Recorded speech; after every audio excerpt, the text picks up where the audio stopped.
Ćao, Peco Voždovac. Peca Voždovac, da te čujemo, Peco. Da. Imam jednu dogodovštinu od pre par godina sa nekih priprema u Titelu je bilo. Dobro. I kako se zove, ja i drugar bili na pripremama i nebitno napili su neko kao kafani, inače brate zgadile su mi se ta devojka iz unutrašnjosti, neviđeno loše iskustvo, nije jedino. Ali ovo najgore.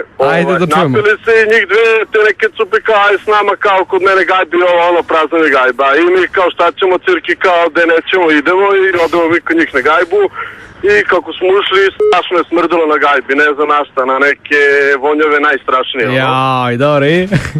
I kako se zove, i ja ovom drugaru onako cirki kao da mu šapim, u stvari kaže malo glasnije, rekao, jeli brate šta ovo dismra? A ova cupi kaže, šta bre dismo kod mene foka.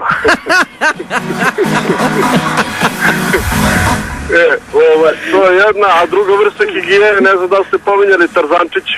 Ja, nismo. Šta ste Tarzančići? Jel me zezaš da ne znaš što su Tarzančići? Mali komad izmeta koji vise nad dlakama oko reklama.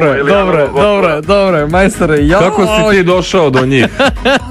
A to su oni komadici što vise na lijani, kao Tarzani, razumiješ? Da, ali kako si ti saznao za to, da to postoji?